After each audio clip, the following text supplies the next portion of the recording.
Muy buenas tardes. Bienvenidos al evento de la presentación del libro del doctor Alberto Mansuetti, Las leyes malas, y el coloquio sobre la teología de la liberación.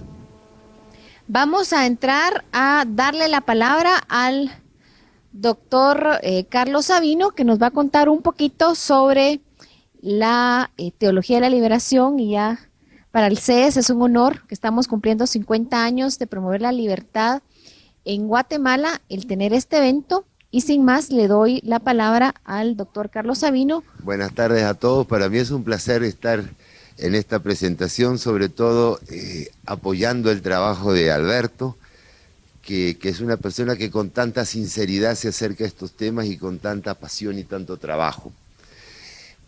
De acuerdo a lo que yo he hablado con Alberto, no voy a hablar del libro.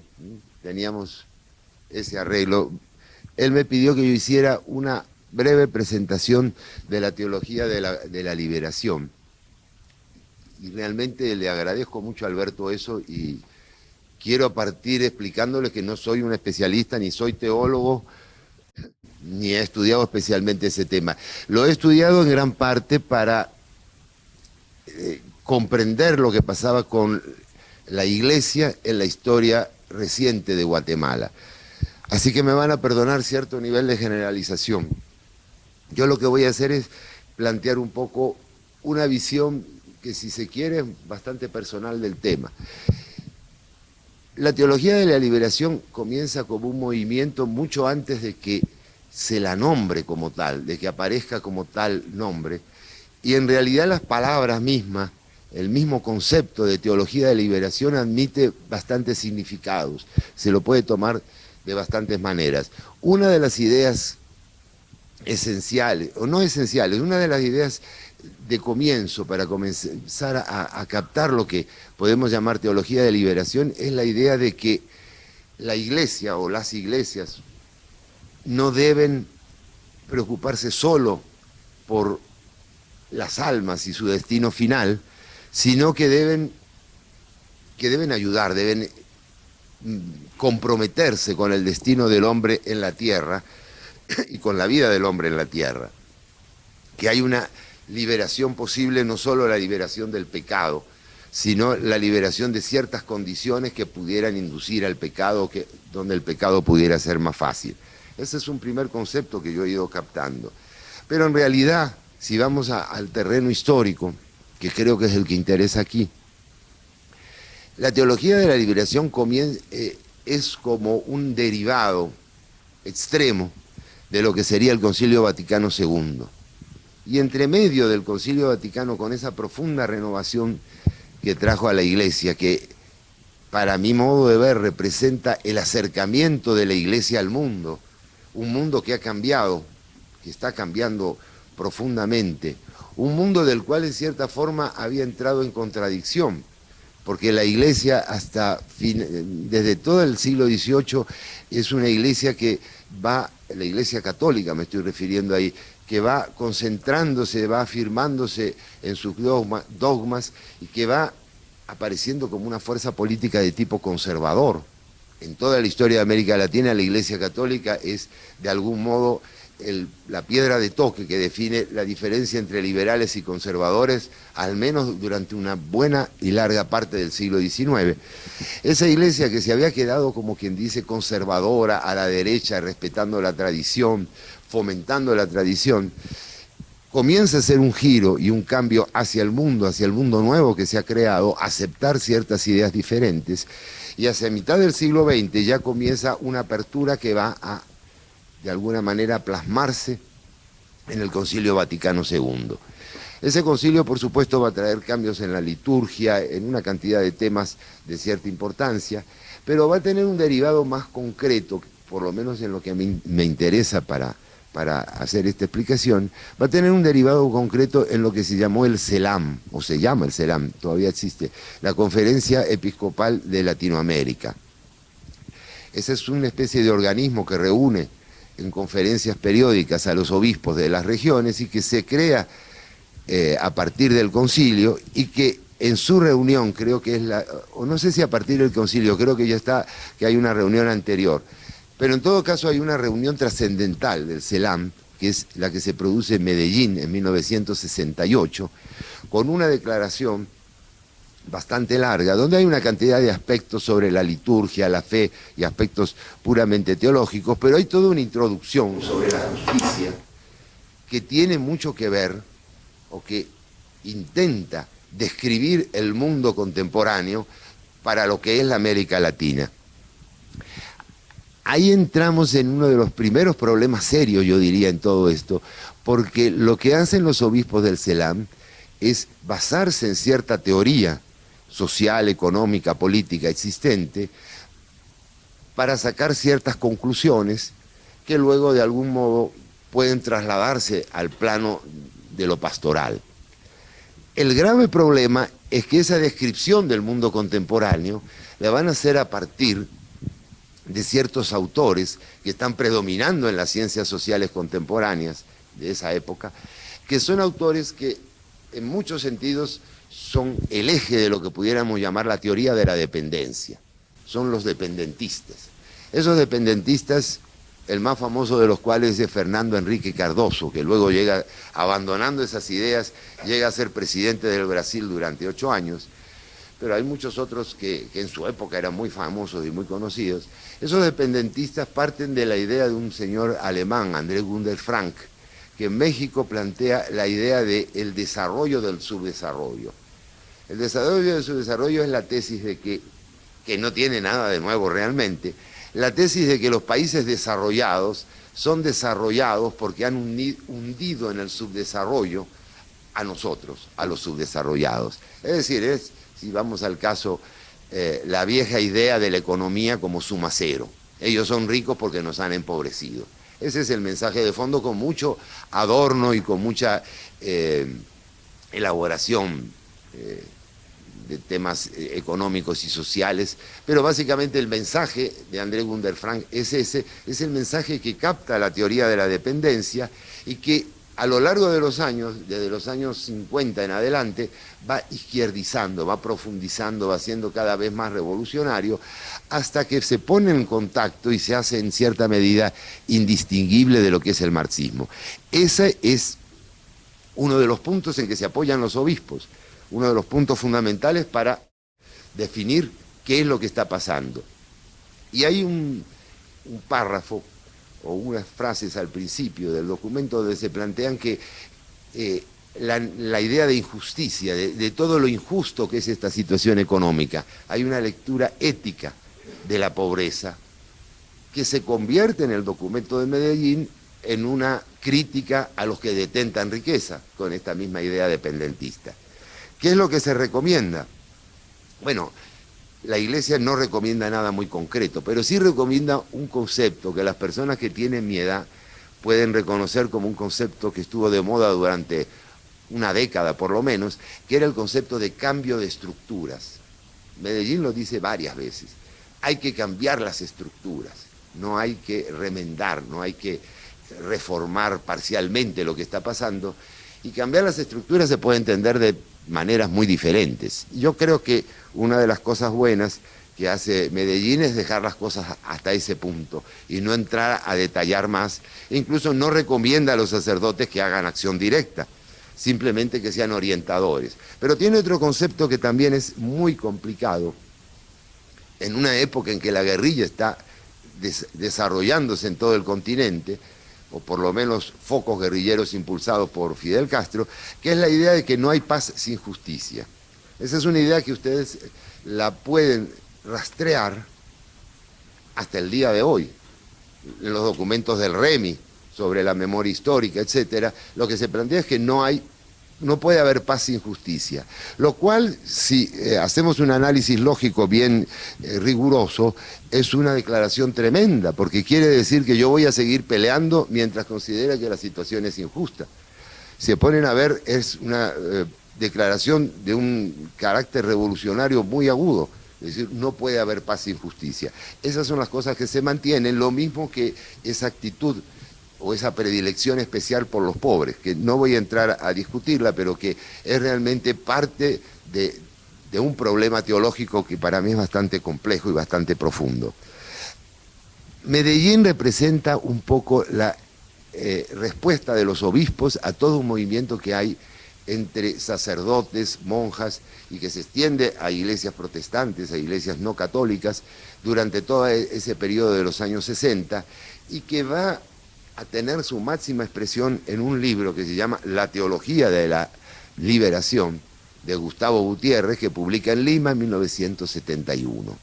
Ese libro toma la misma declaración de Medellín, la misma idea, los mismos autores, es un poco más abierto en su defensa del marxismo, cita a Marx, cita a Lukács, cita a Marcuse, es decir, es un poco más abiertamente marxista que dependentista, aunque les digo la verdad, en esa época no hay una diferencia, no hay una línea tajante que divida a unos de otros, pero lo que va a hacer Gutiérrez va a ser darle una interpretación más política a la declaración de Medellín y va a decir que hay una teología ya de la liberación, pero la liberación entendida no como liberación del pecado, no como liberación del alma respecto a todas las ataduras espirituales que puede tener, sino la liberación material en la tierra, hoy, aquí y ahora, y va a proponer ese cambio de estructuras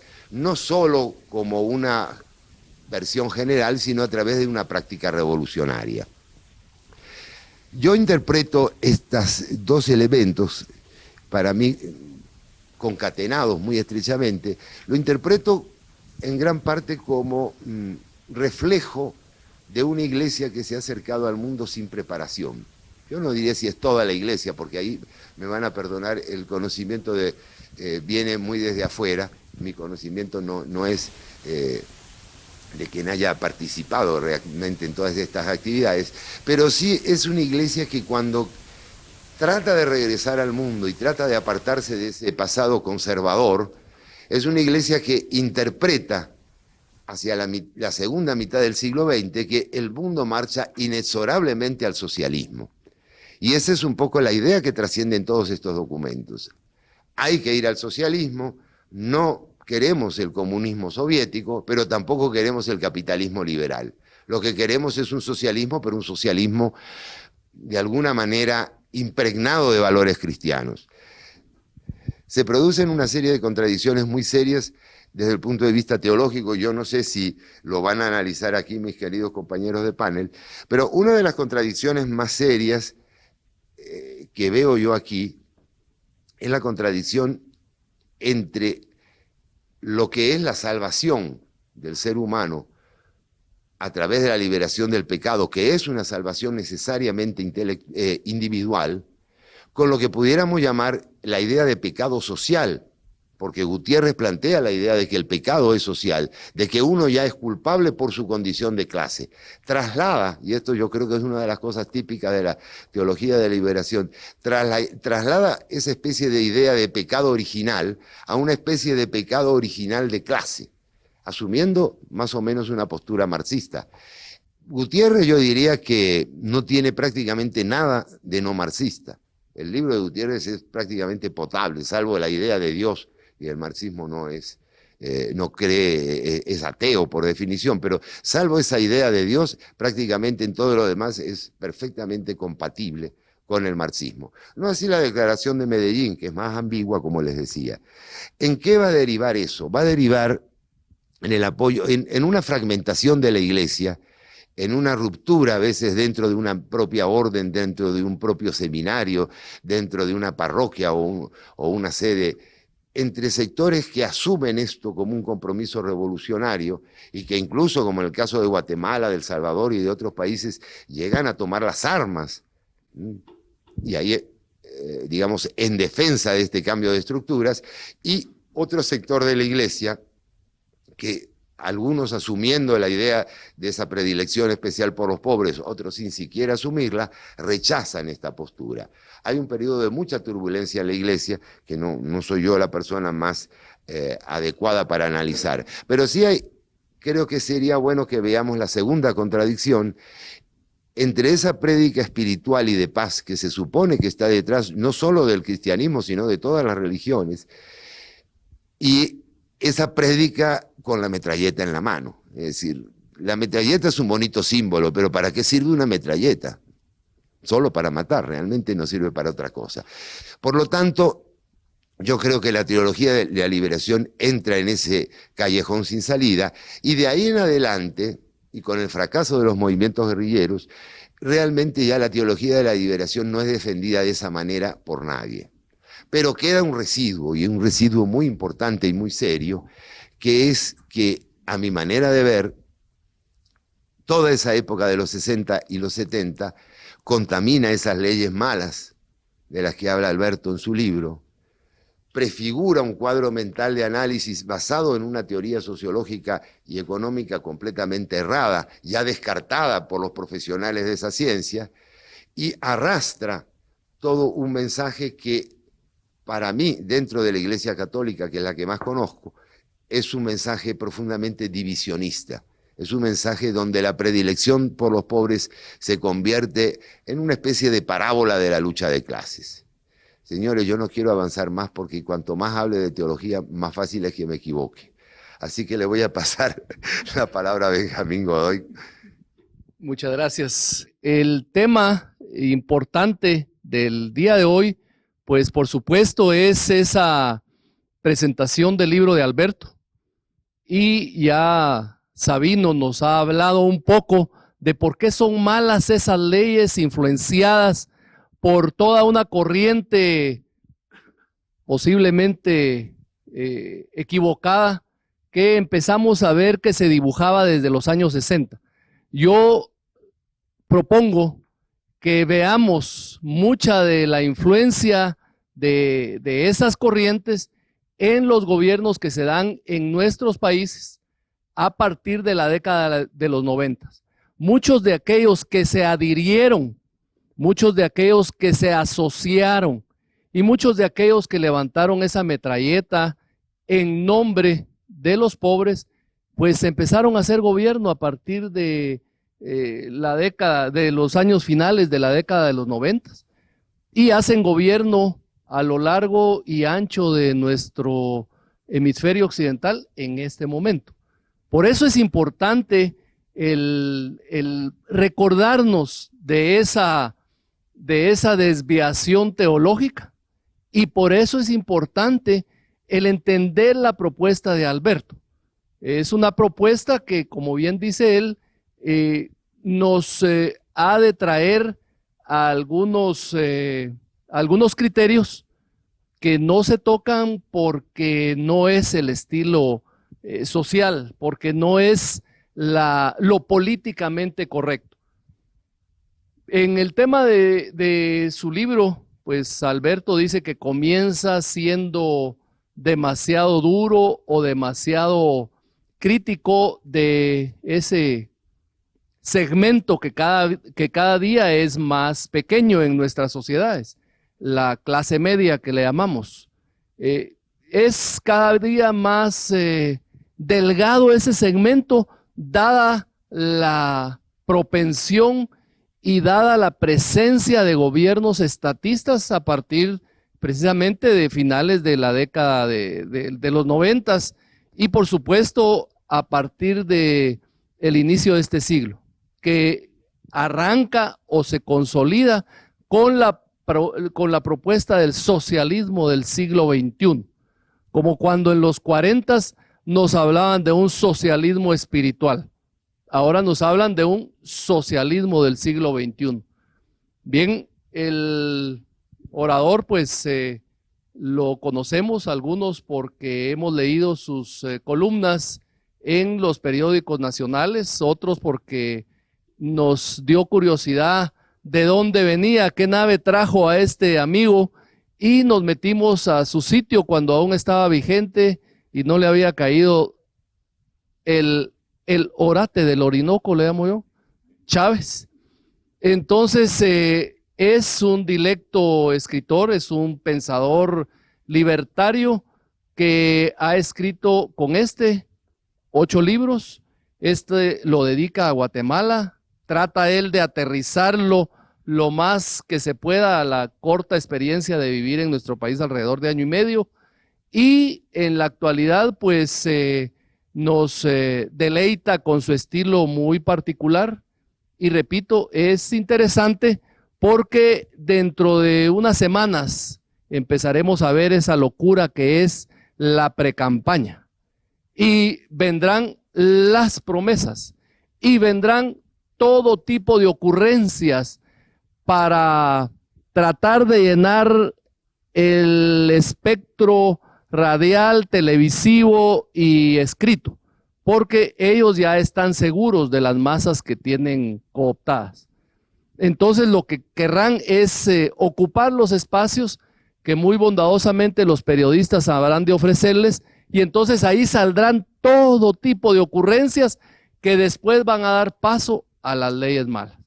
Así es pues de que yo sí creo que es conveniente que empecemos a entender por qué son malas las leyes, por qué hemos probado todo tipo de estilos monárquicos desde antes de la venida de los españoles. Probamos colonia, probamos criollismo independiente, probamos liberalismo y conservadurismo, probamos socialismo espiritual, probamos un asomo de comunismo, regímenes encabezados por militares, pero alrededor de ellos muchos togados, y pues por supuesto a partir del retorno a la democracia, cualquier ocurrencia.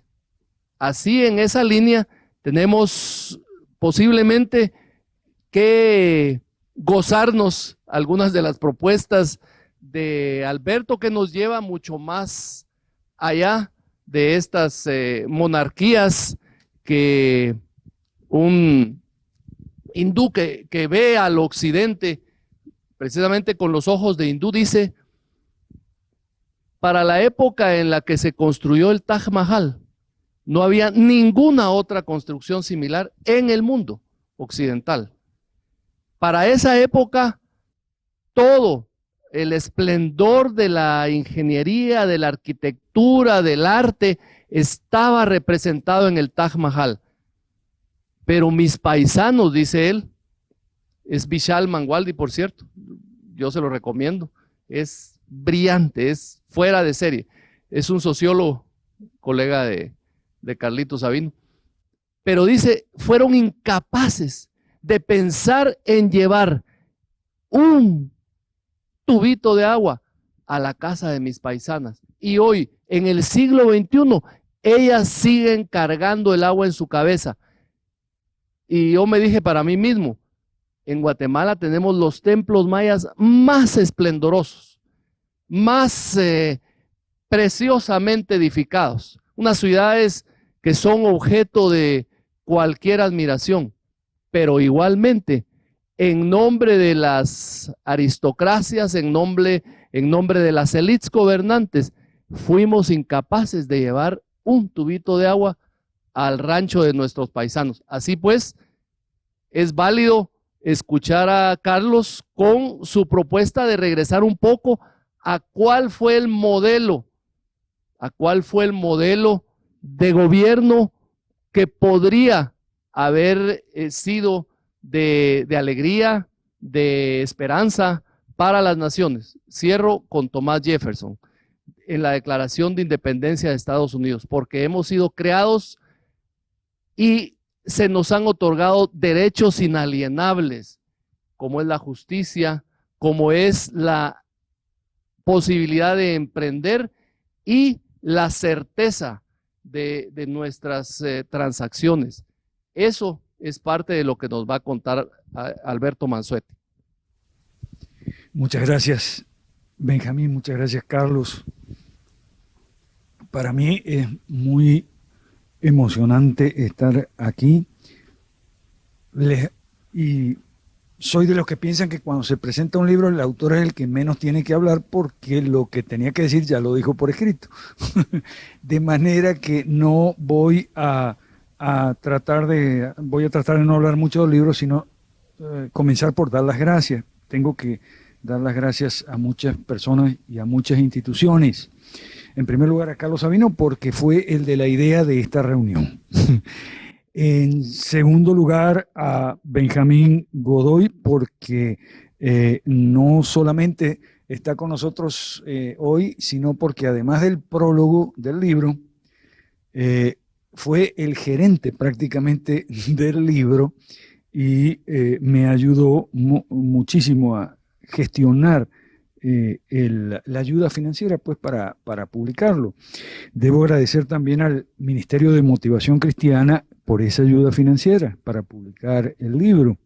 Y quiero destacar que, vamos a ver, en primer lugar ustedes se están llevando 2 libros por el precio de uno, porque aquí adentro hay 2 libros, hay un estudio jurídico económico, análisis económico de las leyes malas, de su impacto destructivo y su impacto negativo en el ahorro, la inversión, en el empleo, por una parte.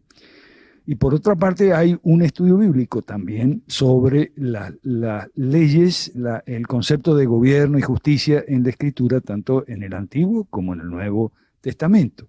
Por eso se están llevando 2 libros por el precio de uno.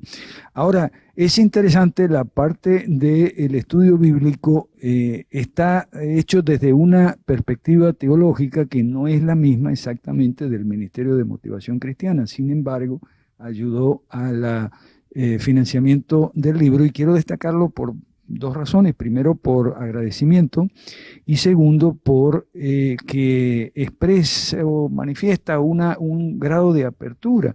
Digamos, una institución que tiene una línea teológica muy clara y de repente apoya una investigación hecha desde una perspectiva teológica que no es exactamente la misma, que coinciden mucho, pero en otras cosas no coincide tanto.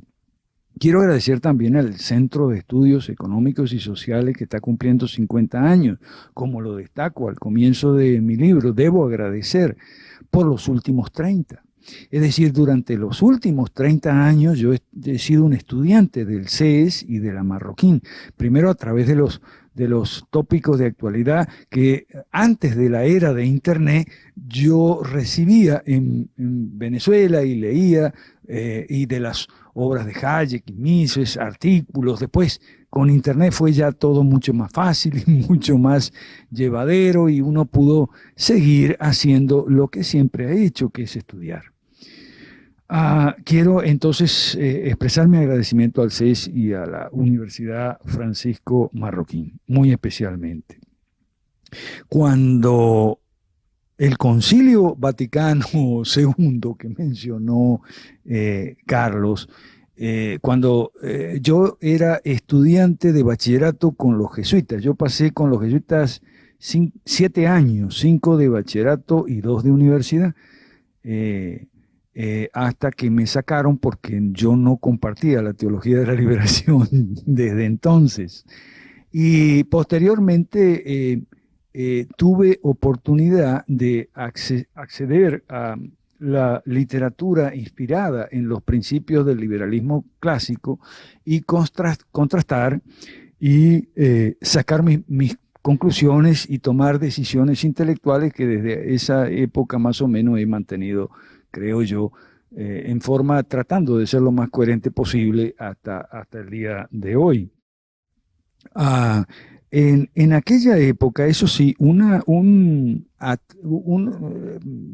la pregunta que me he hecho es la que he estado investigando y escribiendo libros durante estos últimos años. La pregunta, bueno, si las ideas del libre mercado son correctas, son apropiadas, son buenas, son positivas para la sociedad, para el ahorro, la inversión, el empleo, el crecimiento, la reducción de la pobreza, etcétera, ¿por qué no se aplican? Es una pregunta bastante simple que me he hecho hace muchos años y he estado todo este tiempo buscando respuestas y he encontrado varias. Asumo que me pueden faltar algunas todavía, pero he estado buscando estas respuestas y encontrando y compartiendo y discutiendo y estudiando, investigando, documentándome con otras personas más sabias que yo sobre una pregunta que es siempre la misma. Si economía del libre mercado es lo más indicado, lo óptimo para la prosperidad de las naciones, de las familias, de la gente, de las personas, ¿por qué seguimos votando por candidatos socialistas o a ver uno más socialista que el otro? Mire lo que pasó en Uruguay este domingo. Lo que pasó este domingo fue que se escogió a un ex guerrillero de aquellos de los 70, pero eso no fue lo más grave ni fue el principio del problema. Creo que el problema está en que hace 5 años se escogió a otro socialista, Tabaré Vázquez, asumiendo que este es socialista pero no tanto, este es socialista bueno, este no es socialista malo. Bueno, miren, los socialistas siempre fracasan, tanto los democráticos como los más radicales, los más moderados como los más extremos. Y cuando fracasan, si no hay otra alternativa, entonces viene siempre una versión más dura.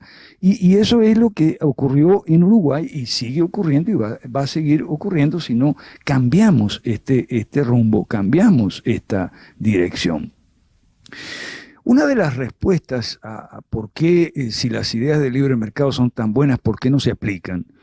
Una de las respuestas la encontré hace ya bastante tiempo.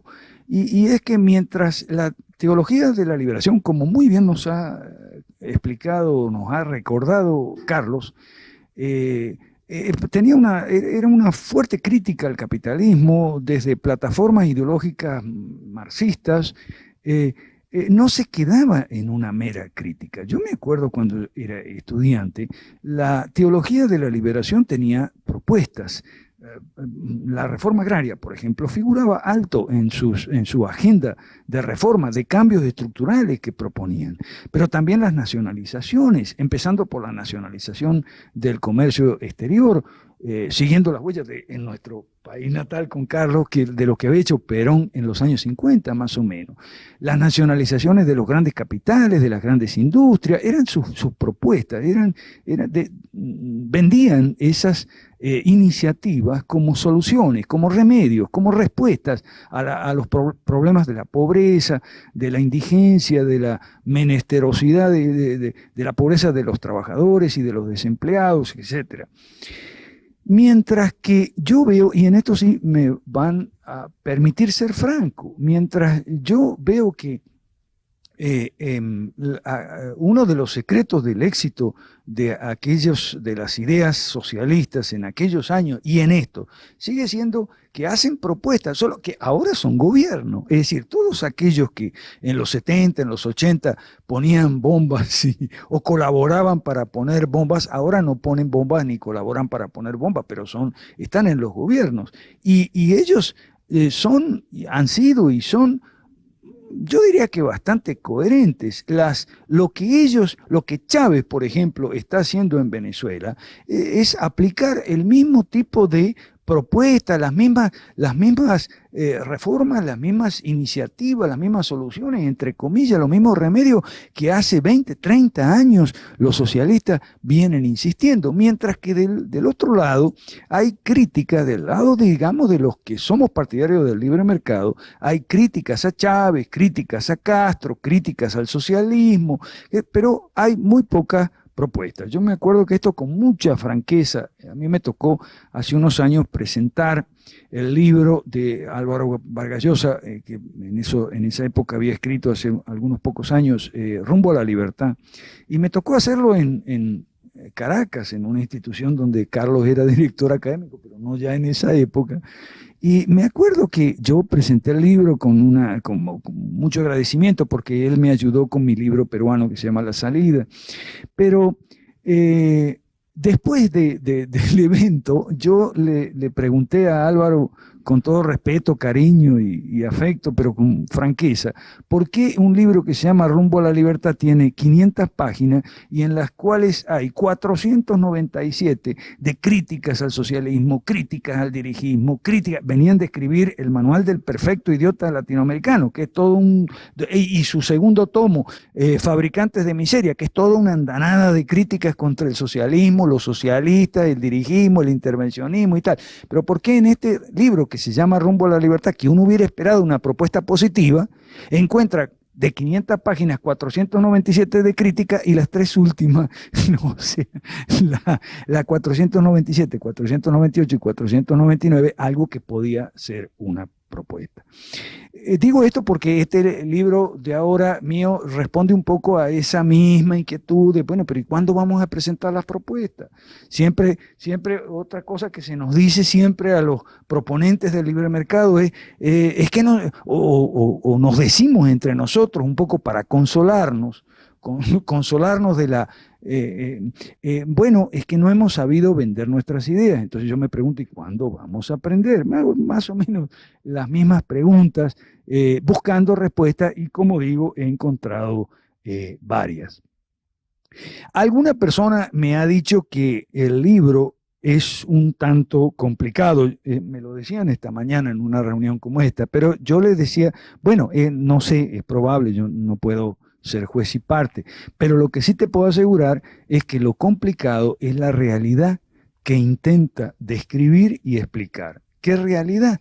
Eso que yo llamo paralización política del liberalismo clásico o ausencia del liberalismo clásico de la escena política.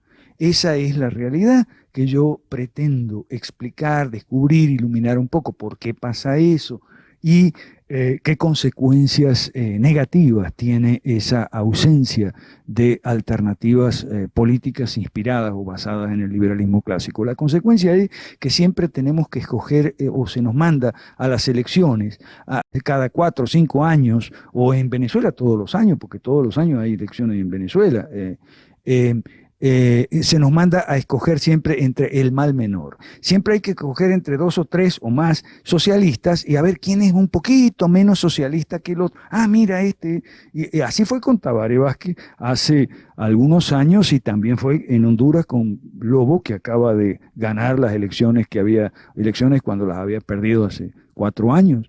Entonces, así, sí, este es socialista, pero resulta que el otro es más socialista. Entonces hay que votar por este porque el otro es más socialista. Ah, bueno, entonces este va a ser presidente ahora y el otro va a ser presidente dentro de 5 años. Eso es lo que la realidad parece decirnos. Entonces, esta paralización política, como paralización política o ausencia política del liberalismo clásico, tengo un amigo chileno que fue más fuerte. En un libro escribió, el título del libro que acaba de salir en Chile alude a la anorexia cultural de la derecha. Y creo que es más duro, pero más... Es un libro que yo recomiendo mucho, junto con otro de mi amigo, también cristiano y liberal clásico, que es John Coben. Me refiero a 2 libros que acaban de salir en Chile, porque eso sí, este libro es muy bueno, pero no es el único que es muy bueno en esta línea que acaba de ser publicado.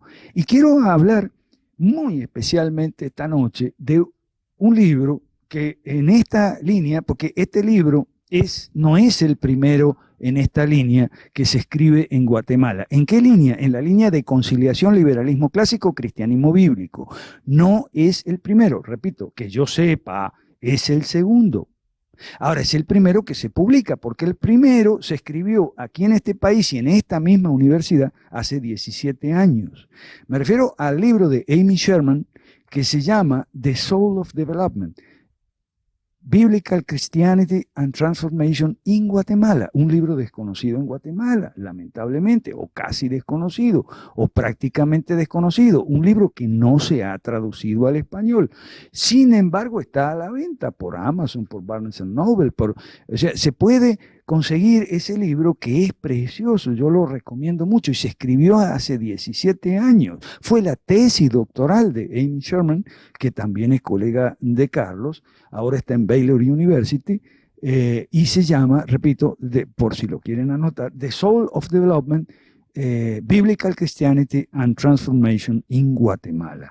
La pregunta que yo me hago ahora, pero ¿por qué este libro es casi desconocido en Guatemala? No es muy conocido ni en esta universidad, ni en los círculos de las iglesias, tanto católicas como evangélicas, y su autora es cristiana y evangélica. ¿Y por qué no se ha traducido? Si es un libro precioso. Y la otra pregunta, quizás más importante que esa, es esta: ¿cómo sería Guatemala hoy si hace 17 años el libro que escribió Amy Sherman se hubiera traducido, difundido, discutido, y si hubiera sido sus propuestas, sus proposiciones, porque eso es, o sea, es un libro lleno de proposiciones, no es solamente críticas al socialismo, críticas al estatismo, críticas al mercantilismo. Es más, el libro de Amy Sherman es el reverso del de Álvaro Vargas Llosa. Tiene aproximadamente unas 10, 12 páginas de críticas al comienzo, y después todos los demás o casi todos los demás son propuestas. Y tiene además el libro de Amy Sherman el mérito de que las críticas al consenso de Washington, que hoy en día es muy fácil que hacemos los liberales clásicos, las críticas al consenso de Washington o lo que en aquella época se llama, y ahora también ya el recetario del Fondo Monetario y del Banco Mundial y de las instituciones, ya las tiene incorporadas, y desde una perspectiva de cristianismo bíblico, de tradición judeocristiana, como reza el subtítulo de su obra. Entonces, la pregunta es: ¿cómo sería Guatemala hoy? ¿Habría criminalidad? ¿Habría delincuencia desatada? ¿Habría corrupción? ¿Habría estatismo con estos programas sociales de dádivas y estas cosas? ¿O Guatemala no sería un emporio, un paraíso del ahorro, de la inversión, de la creación de empleo, de la no emigración, porque habría suficiente empleo aquí en el país? Esto yo me pregunto, si solo se hubiera prestado atención a un libro hace 17 años. Algunos de los que estamos aquí presentes y otros que no han podido venir, vamos a iniciar un club de lectura, una cosa muy simple, un club de lectura en enero, si Dios quiere, y vamos a leer el libro de Amy Sherman. Vamos a leer un par de capítulos, a lo mejor por semana o cada 15 días, no sé, ya veremos. Digo por los que no, si se quieren incorporar, y con esa pregunta siempre: ¿cómo sería Guatemala hoy si hace 17 años ese libro no hubiese pasado desapercibido o no hubiese seguido desapercibido? Es un libro sobre las conexiones entre liberalismo clásico y cristianismo bíblico o tradición judeocristiana.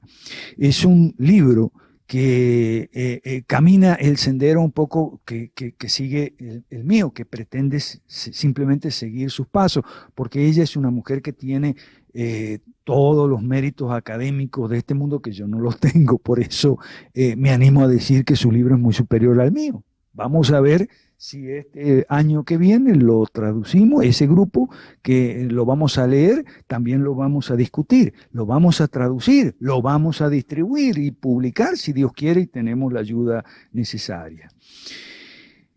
Esta senda yo le he puesto un nombre, le he denominado fusionismo.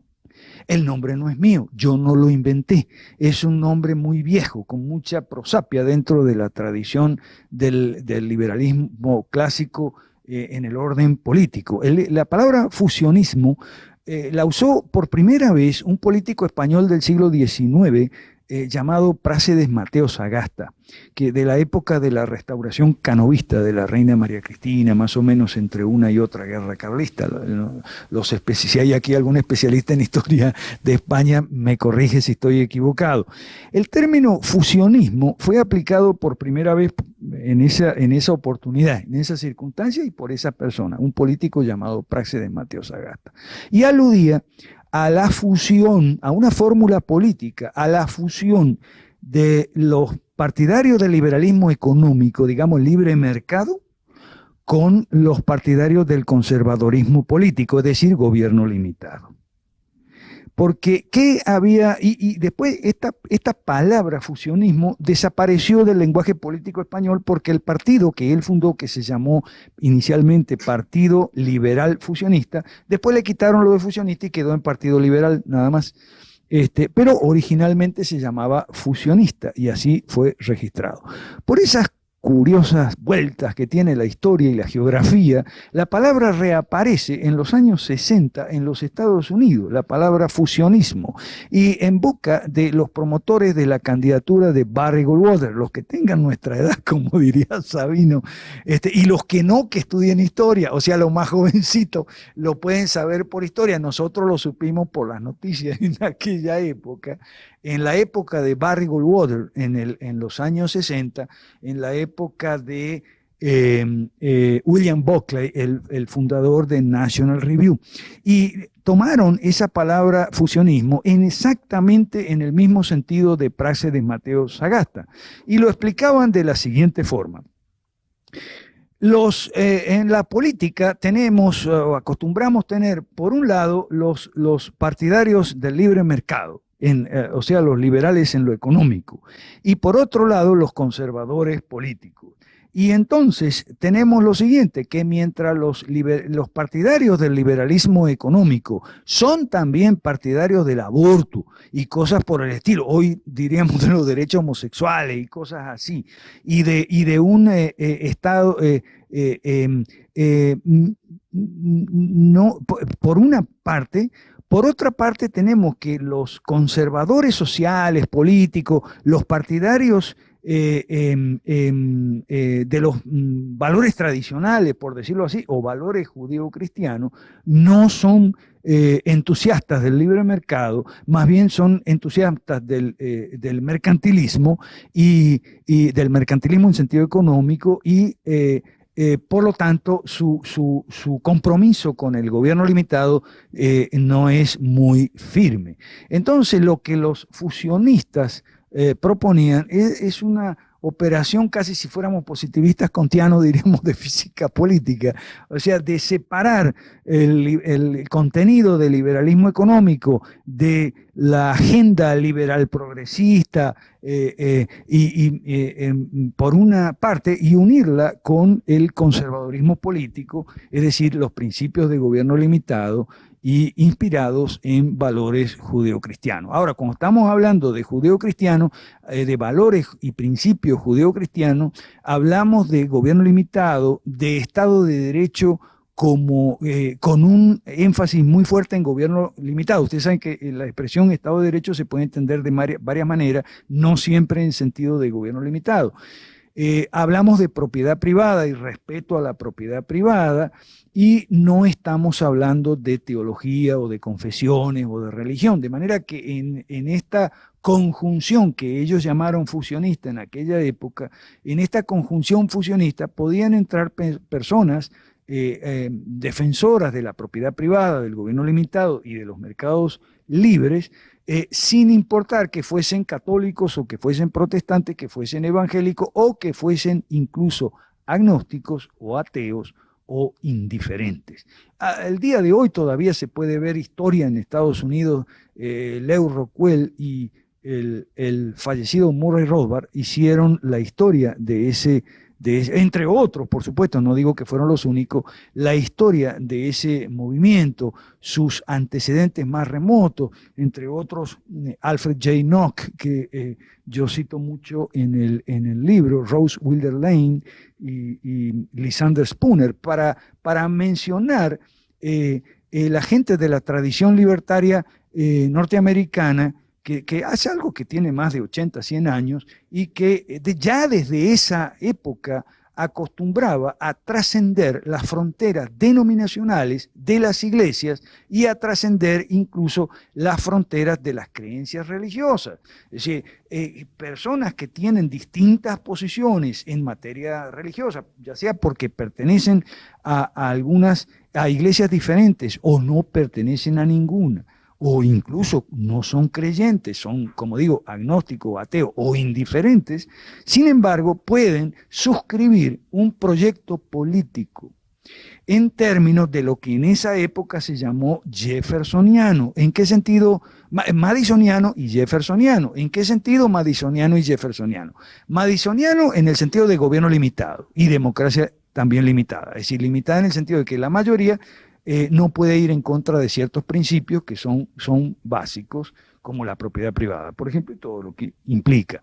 Y jeffersoniano en el sentido de que es lo que yo subrayo mucho en el libro, que nos está haciendo demasiada falta en Guatemala, en Centroamérica y en América Latina. El entendimiento de que la libertad no es gratis, la libertad tiene un precio y ese precio se llama la vigilancia permanente.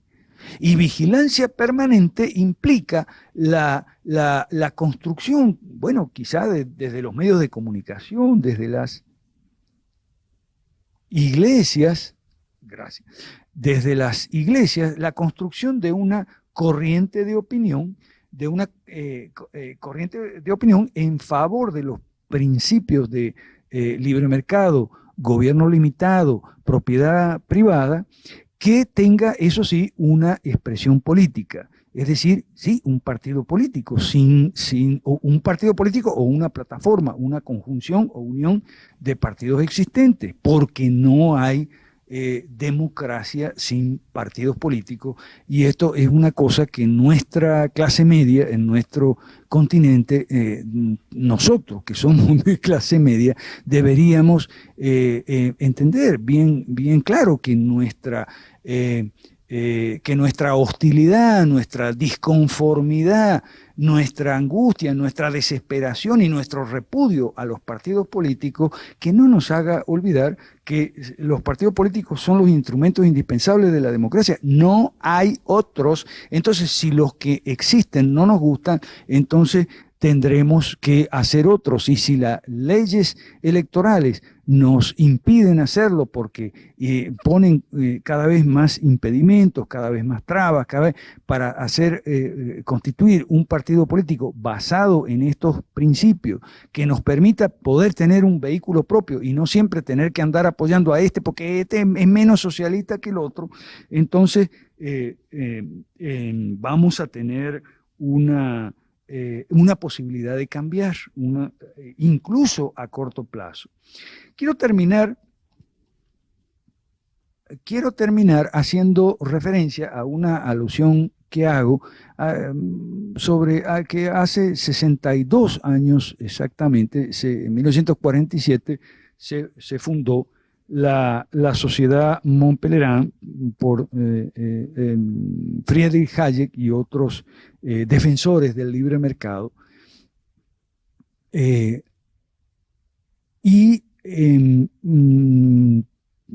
aquel entonces, a Sir Anthony Fisher, que estaba dudando si lanzarse o no lanzarse a la política, Hayek lo desalentó y entonces le dijo que las ideas iban de arriba para abajo y le explicó esa teoría que en esta universidad, y no solo en esta universidad, se maneja mucho, de que así como el socialismo se fue de los intelectuales al pueblo y permeó a través de una serie de difusores de ideas o transmisores de segunda mano, así también con las ideas de libre mercado, propiedad privada y gobierno limitado.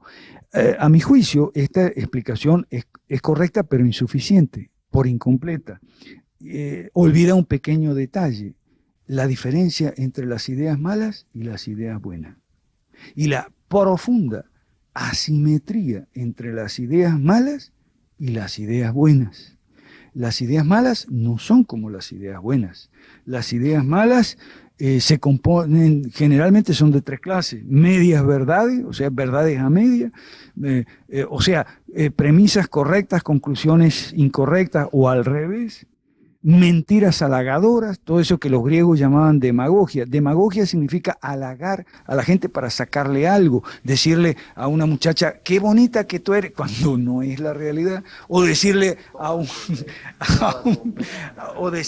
caballero, no me refiero a las presentes, o decirle a un caballero que estás 20 años más joven, cuando no es la realidad. O sea, si alguien te dice algo, agárrate el bolsillo, porque si alguien te dice algo así, porque te quiere quitar algo.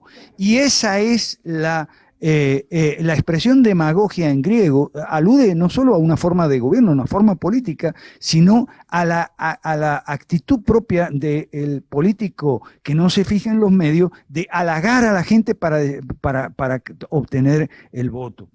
Y además de mentiras halagadoras, hay promesas imposibles. Por eso todo lo que hablábamos hoy al mediodía en el seminario sobre democracia, la gente está inconforme porque no han cumplido las promesas. ¿Cómo van a poder cumplir? El Estado educador, médico, gestor de jubilaciones, comerciante, agricultor, industrial, banquero. No, eso es imposible de cumplir. Pero entonces la gente no ve, no alcanza a percibir que el problema es el sistema, el estatismo. En el contexto estatista, esas promesas son imposibles de cumplir, culpa a los políticos, en la caída se desprestigia no solo los políticos, sino el concepto mismo de partido político y la democracia como tal, y ahí perdemos todo.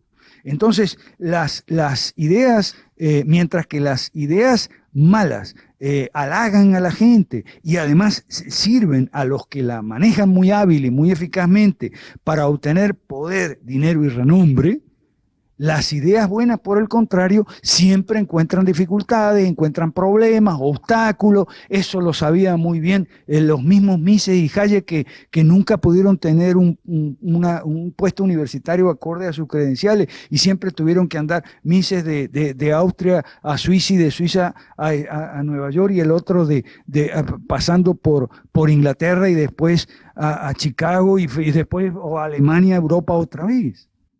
Entonces, no es lo mismo las ideas buenas que las ideas malas. El orden natural debe ser preservado. El orden natural, y esto es una apostilla con las doctrinas de Hayek, el orden natural no es espontáneo, o no siempre es espontáneo. El orden natural debe ser preservado, y a esa preservación aludía Jefferson cuando hablaba de vigilancia permanente. Muchos años antes de que se inventara, me refiero a Jefferson, o bastantes años antes de que el socialismo empezara a rodar con éxito, el socialismo que es una rebelión, y con esto termino, una rebelión contra el orden natural de las cosas y contra la verdad y la justicia, que son los medios humanos de preservarlo, al orden natural en la sociedad y en la política, me refiero. Es decir, con esto quiero enfatizar lo que Jefferson decía, el orden natural debe ser preservado. Gracias, gracias.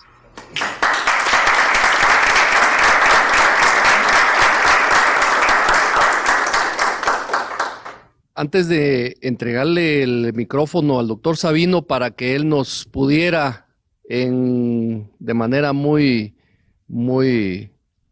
comprimida cerrar este sabroso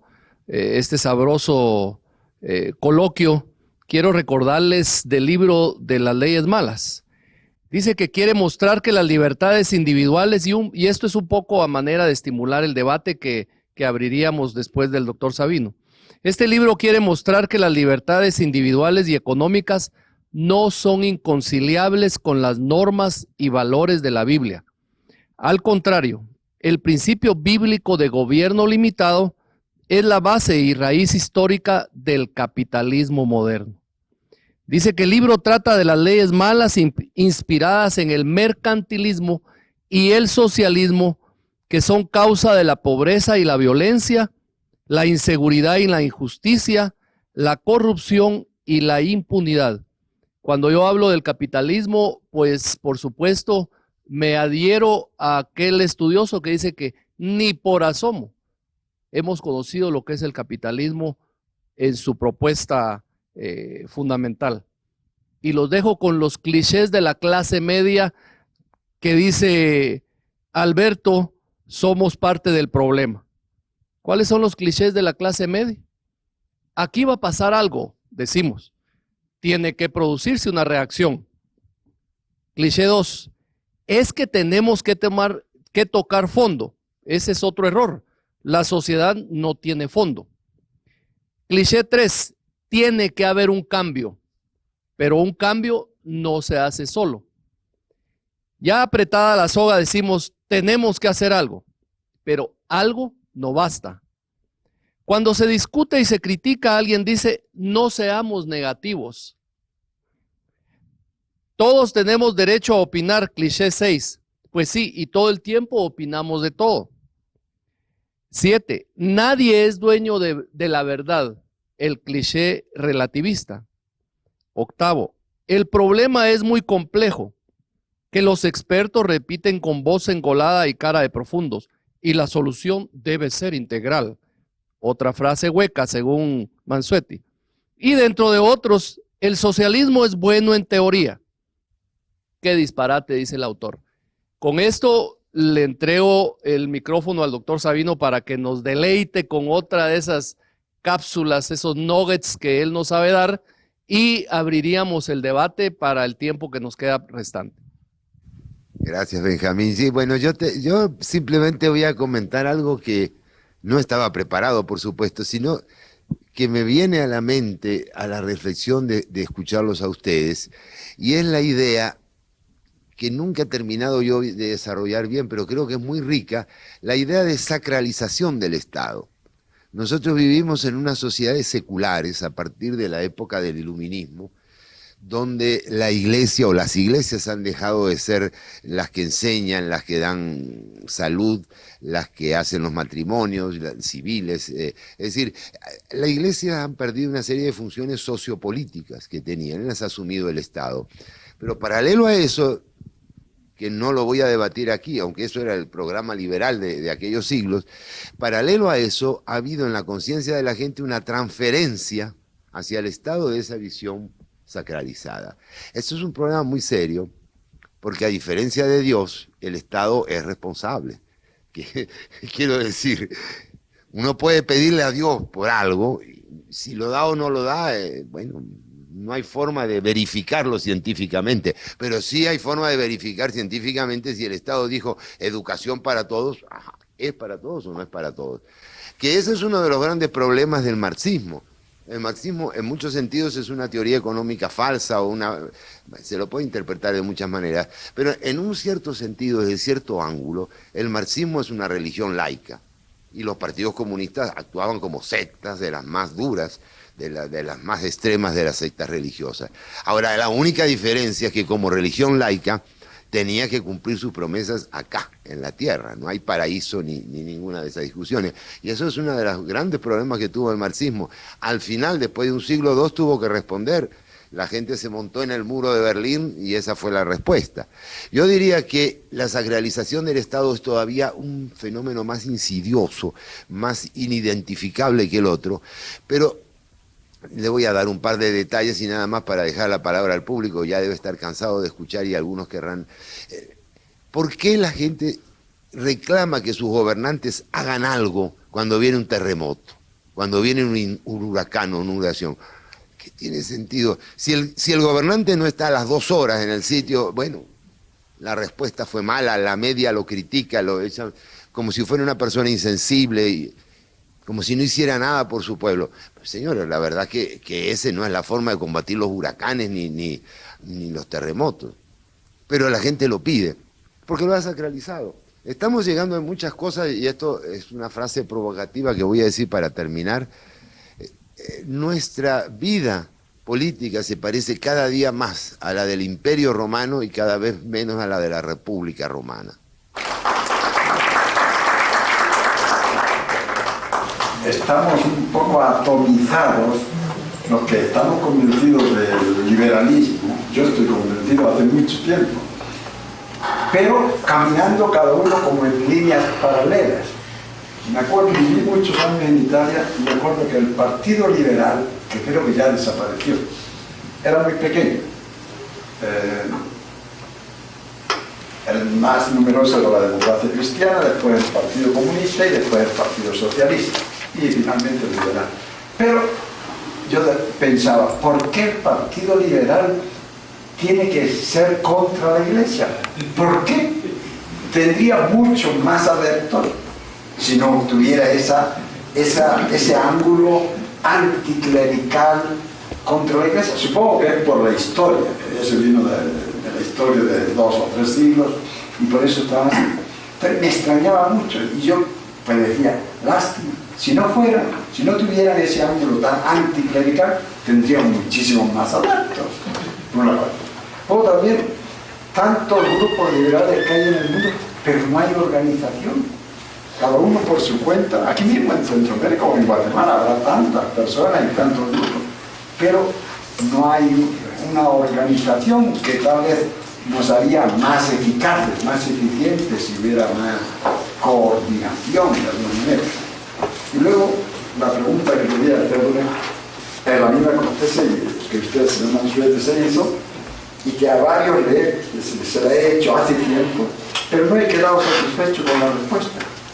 Si el liberalismo es tan sencillo, porque es realmente sencillo, al menos el libre mercado, el sistema sociopolítico, socioeconómico de libre mercado, si es tan sencillo y tan evidente, porque al menos a mí me parece evidente, que sería lo mejor para la humanidad, ¿por qué casi ningún gobierno del mundo lo acepta? De los intelectuales, creo que la inmensa mayoría también lo rechazan. Empresarios, la inmensa mayoría también lo rechazan. ¿Qué motivos hay? ¿Qué es lo que puede explicar este rechazo? O el no querer ponerlo en práctica. Usted se hizo la pregunta, pero yo no estoy satisfecho con las explicaciones dadas. Voy a tratar de sintetizar ese punto que lo toco varias veces en el libro, pero sintetizando es que la respuesta es que en favor de las propuestas contrarias hay una malla de intereses creados que lo describe, a mi juicio, muy bien Bastiat, en las obras de Bastiat. Hoy citaba Carlos a Bastiat. Cuando Bastiat decía que el Estado era la ficción, esa era la expresión de Bastiat. La expresión era el Estado, y esto en 1848, el año de publicación del Manifiesto Comunista, que fue el mismo que Bastiat publicó sus sofismas económicos. Bastiat explica que el Estado es la ficción por el cual todo el mundo pretende vivir de todos los demás. Es decir, el agricultor quiere su proteccionismo, no importa que el consumidor pague más caro el grano, eso a él no le importa. Él quiere su proteccionismo, el sindicalista quiere sus leyes obreras, tal. El banquero también quiere que le den su privilegio, y el Estado les da a cada uno sus privilegios, a los pobres, a los ricos, a los clase media, los estudiantes quieren educación gratis, bueno, ahí tiene educación gratis. Entonces se crea una malla de intereses creados que los dirigentes del estatismo lo explotan muy hábilmente en función de lo que ellos, sus propios objetivos, su propia agenda, que es poder, dinero y renombre, en medio de una ignorancia generalizada. Pero la ignorancia generalizada no es el único factor. El otro factor es la malla de intereses creados que explotan y viven a costa de la ignorancia generalizada. No es una cuestión de mera ignorancia. Ahí es donde yo creo, modesta y humildemente, que los liberales hayekianos, por decirlo de alguna manera, se equivocan, en tanto participan del viejo prejuicio iluminista de que el problema es la educación. Entonces, yo en eso apelo un poco al pensamiento calvinista. El problema no es la educación, el problema es el mal. El mal que está presente no solo en la sociedad, no solo en las estructuras injustas y opresivas y demás, sino también en cada uno de nosotros. Y claro, nosotros usamos, los cristianos, una palabra para esa presencia pervasiva del mal que es tan omnipresente, que está hasta en nosotros mismos, en nuestro interior, y esa palabra es un problema, porque es la palabra pecado. Y entonces esa palabra le genera terror a la gente que no es cristiana, le genera un anticuerpo, le genera una reacción adversa, le genera temor, no sé qué le genera, pero no les gusta para nada. Entonces, por ejemplo, Hayek se decía de Hayek, y era cierto, que él nunca fue capaz de atribuirle a sus adversarios otra cosa que errores intelectuales. Hizo mal. Y eso se predica como si fuera una gran virtud de Hayek. Hizo mal.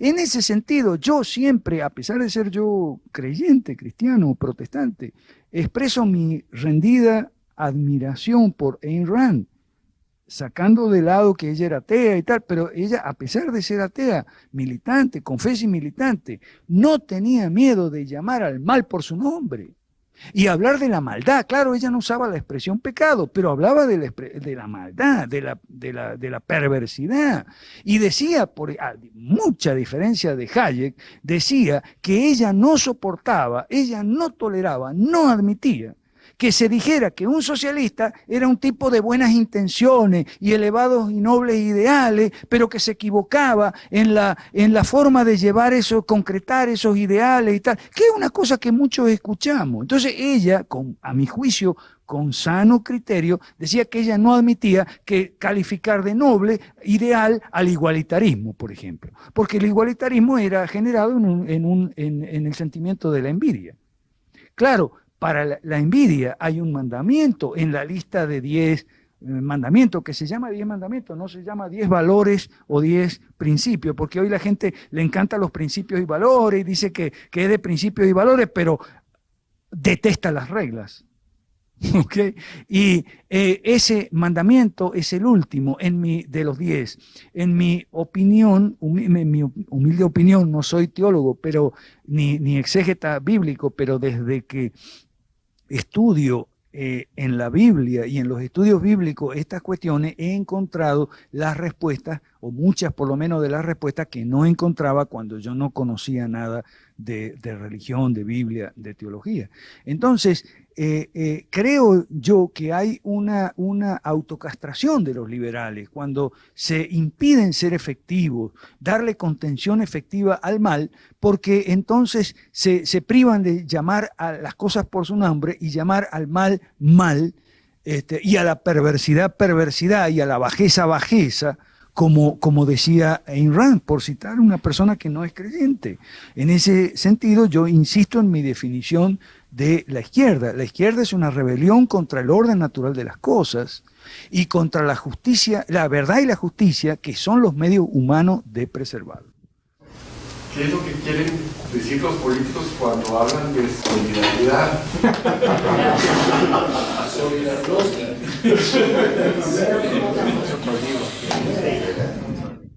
Como yo creo que lo primero que nos hace falta como higiene política es hablar las cosas claras, hay otro nombre para solidaridad, el robo por poder. Fíjate, robo por poder es pedirle al Estado que robe por mí. O sea, yo no tengo el valor, y esto es de Ayn Rand, no es nada que, o sea, yo no tengo el valor de ponerle a Benjamín la pistola en la cabeza, porque sé que para quitarle su carro. Entonces le digo al Estado, ponle a Benjamín la pistola en la cabeza, quítale su carro, ¿ok? Y lo repartimos y a ver qué me toca. Eso se llama robo por poder, a eso le llaman solidaridad. De eso está en este momento aquí a pocos metros hablando nuestro ministro de Finanzas. Yo no he ido a escucharlo porque ya van 3 veces que me toca escucharlo y el hombre siempre dice lo mismo, es muy monotemático, siempre dice quiero más plata. Y es lo que dicen los ministros de Finanzas de todos los países nuestros, porque todos son socialistas, todos quieren ir al robo por poder. Entonces yo celebro mucho que haya gente aquí, porque competir con el ministro de Finanzas es empresa aventurada. Pero yo creo que tenemos que abandonar en América Latina el diccionario de política escrito por la izquierda y el manual del buen gobierno escrito por los socialistas y rehacer nuestro diccionario de política y nuestro manual de buen gobierno, llamándole al pan, pan y al vino, vino, las cosas por su nombre. Al robo no le podemos llamar solidaridad. En realidad, pues un poquito de la propuesta quizá, o si pudiéramos saber alguna tip o alguna idea, no es exclusivo de Guatemala, sino de Latinoamérica. ¿Qué sucede? Porque los cientistas, filósofos, los académicos han estudiado, están adelante, pero el promedio de los mortales no. O sea, el promedio de los mortales, ciudadano común y corriente, no. ¿Qué sucede mientras no se... ¿Cómo hacemos para que se generalice esta idea, este modo de vivir, este conocimiento? Porque se le dio mucho poder al Estado, que supliera las necesidades de la familia, el gobierno y la iglesia, que tenía ellos, su función era esa. ¿No será que es algo así como el cloche de la gasolina, que tiene que ser algo del Estado mientras vamos saliendo, solo que en medio de eso están los intereses, el renombre, lo que tú dijiste, cuál era el dinero, el poder, el dinero y el renombre? No hay una fórmula de que alguien se tiene que hacer cargo, porque esa gente no va a salir ni con academia, ni con educación. Lo hemos estudiado la vez pasada con lo de que los que dieron al traste eran los académicos en Alemania, cuando estábamos hablando, ¿verdad? No necesariamente la clase pobre de América. Pero bueno, el punto es, ¿cómo hacemos por Guatemala para ir saliendo de eso? Porque yo veo una distancia así entre los académicos y la gente que sí quiere y que entiende la economía del libre mercado, pero bien dicho por mi antecesor, que no funciona porque no se aplica y porque queremos que todo el mundo tenga, pero solo unos se benefician, pero no hemos llegado realmente a la economía del libre mercado por sí misma. No sé si logré trasladar la idea de cómo hacemos mientras el ciudadano común y corriente obtiene los beneficios y el intercambio de una economía que beneficia a todos. Le voy a dar 30 segundos de respiro a Alberto. Fíjense que cuando yo describo al Estado guatemalteco, porque es el que conozco, uso una imagen, un clip de un mexicano que hubo que sacarlo con grúa de su casa. Llegó a pesar alrededor de 1.800 libras. Y les hablo de un estado pantagruélico. El tipo por supuesto, ya no podía moverse ni siquiera para alimentarse. Y ese es el tipo de estado del que nos está hablando Luis Raúl. Un estado de tipo pantagruélico es la mejor evidencia mexicano, y ante eso es lo que muy bien están pensando ustedes, cómo hacer para que adelgace. A le han puesto alrededor de 7 bypass gástricos y anda alrededor de las 900 libras. De todas maneras, tienen que seguirlo trabajando. Así es que ante ese estado, ¿qué pueden hacer los que pensamos que la libertad que nos fue dada como un derecho inalienable debería ser la que se imponga el gobierno limitado? Luis, Raúl, mira, aquí hay una propuesta que son 2 puntos nada más, sencillito. Punto número 1, derogar las leyes malas. Más de 2.000 leyes malas hay en este país. Y el registro lo tengo, me lo regaló el doctor Harris Whitbeck, muy conocido y amigo de esta casa, cuando yo hacía la investigación apoyado por Benjamín para aterrizar este libro en Guatemala. Entonces, punto 1, derogar las 2.000 y pico leyes malas. Punto 2, las 5 reformas pendientes de los 90, o sea, del Estado, de la economía, la educación, la salud y las jubilaciones y pensiones, o jubilaciones. Entonces, eso muy simple, un acuerdo legislativo, o sea, hay que entender ciertas cosas y aquí está. Hay que entender, por ejemplo, que el Parlamento es más importante que el presidente y que si el Parlamento hace esa derogación de las 2.000 leyes malas y abre el camino de esa forma a las 5 reformas, en términos de 18 meses, en menos de 18 meses, se pueden obtener resultados positivos, reducción drástica de la pobreza, creación de ahorro, inversión, empleo, retorno de los migrantes, repatriación de los capitales en menos de 18 meses. Eso lo explica un autor de una vertiente que a mí me gusta mucho, que yo le llamo austrocristianos, o sea, los economistas austríacos que hacen la compatibilización entre las normas del Antiguo Testamento, que el Nuevo no derogado, ¿okay?, con la economía austríaca. Se llama Marx Cousin, es un autor excelente, una obra que se llama La estructura de la producción, que está aquí en la biblioteca. Ahora, hay un ruido que yo en esto, que son un montón de gente que le está diciendo a uno una cosa que no es verdad, que tiene que esperar 30 años. Pero ¿quién le ha dicho eso?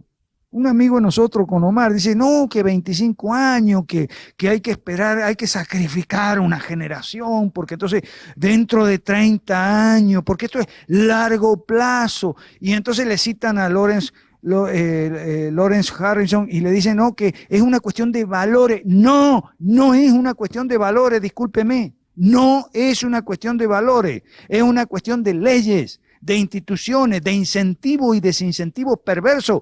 Cambie los incentivos y desincentivos perversos y usted al día siguiente ya va a tener la construcción de los valores que necesita. Si usted espera con unas leyes que ponen incentivos y desincentivos perversos, usted se pone a esperar que el cambio de valores se produzca, no se va a producir jamás, ni en 25 años, ni en 25 siglos.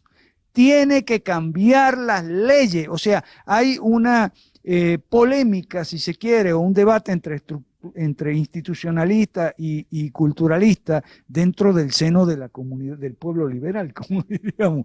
¿Ok? Bueno, yo personalmente estoy decididamente en contra de los culturalistas y a favor de los institucionalistas, porque tienen razón. ¿Cómo va a tener usted que se generen valores positivos en una sociedad si usted tiene leyes que premian las conductas antisociales, las conductas malas, las conductas egoístas y envidiosas y castiga las conductas favorables al ahorro y la inversión? Nunca. Entonces están, en mi modesta y humilde opinión, a reserva de mejor opinión de ustedes, una vez que lean el libro, yo en el libro tomo decididamente partido del lado de los institucionalistas y en contra de los culturalistas. Creo que están equivocados. Como aquí todos somos de dos en dos, ¿verdad? Yo también quiero decir dos cosas. Pero primero, felicitarte, Alberto. Yo he visto el esfuerzo, he visto también el recorrido que has tenido en Guatemala, la marca que dejaste en Venezuela. Hay un espacio ahí para el regreso. Espero que lo podamos ver y lo propiciemos y lo hagamos juntos. Yo creo que ya está encaminándose el retorno a los pueblos latinoamericanos hacia una noción de libertad democrática dentro de los gobiernos. Y el libro tuyo es un aporte verdaderamente fuerte. Entonces, felicitaciones en primer lugar. Lo segundo que yo quería decirte es que conozco el libro de la doctora Sherman y yo preferiría un club de lectura sobre tu libro, ¿verdad?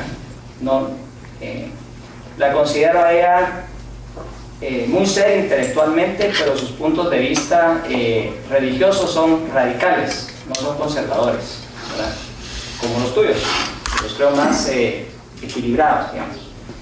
Y la otra cosa que te diría es que hay una gran luz en ese libro tuyo, que la quiero subrayar. Yo no creo que el liberalismo sea especialmente valioso en lo económico, que es donde siempre hemos puesto los ojos. Creo que es moderado en su tesis política de limitar al Estado. Creo que es una buena propuesta. Y creo que es totalmente nulo en lo social. Pero yo creo que el aporte de tu libro maravilloso es que veamos el valor extraordinario en lo ético que tiene el liberalismo. A eso se refiere cuando se compara la teoría económica liberal con doctrinas bíblicas casi de corte bautista, ¿verdad?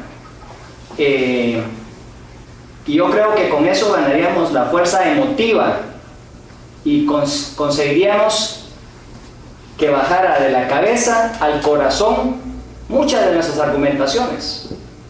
Yo soy economista y soy un doctor en ciencias sociales y tengo propuestas sociales liberales, sólidas, en el terreno de educación y de salud, pero siempre he conseguido ser escuchado cuando recalco el tema ético, en lo que el liberalismo no es bueno, sino que es excelente. Y te felicito por recalcarlo de esa manera.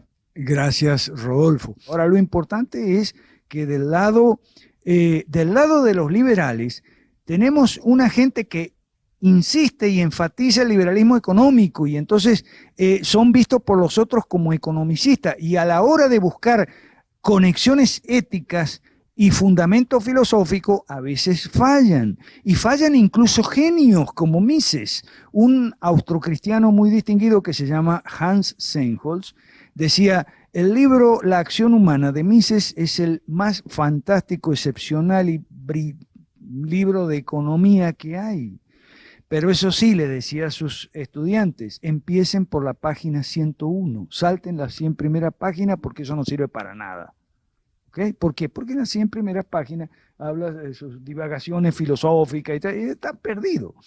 Entonces, los liberales económicos que están buscando una conexión con la ética y con fundamentos filosóficos y algunos que son creyentes teológicos, por una parte. Y por otra parte, los cristianos católicos y cristianos protestantes y evangélicos que desechan el liberalismo económico y entonces se abrazan a diferentes aberraciones teológicas, y me van a disculpar, yo no soy teólogo, pero se abrazan a la teología de la liberación, que no es la única aberración teológica que anda por ahí anda y uno la escucha en Guatemala todo el tiempo, la doctrina del derecho divino de los reyes, basada en una interpretación descontextualizada de Romanos 13, donde se le dice a la gente lo mismo que le decían las iglesias luteranas en Alemania a sus fieles creyentes cristianos, que por eso se desprestigiaron. ¿Qué le decían? Hay que apoyar a Hitler, porque Hitler es la autoridad y hay que apoyar ciegamente a la autoridad. Eso para mí es una aberración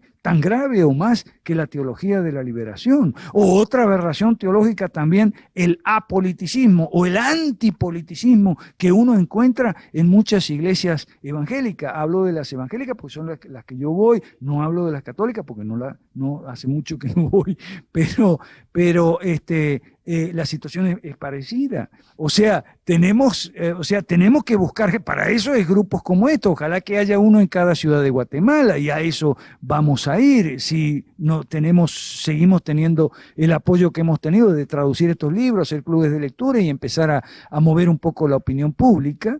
¿Okay? Entonces, la intención nuestra es cerrar las brechas entre la economía y el derecho y la política, la brecha entre católicos y protestantes, la brecha entre creyentes y no creyentes, todas las brechas que nos están haciendo daño porque nos debilitan y nos dividen y nos dejan inermes frente a la marea roja que viene.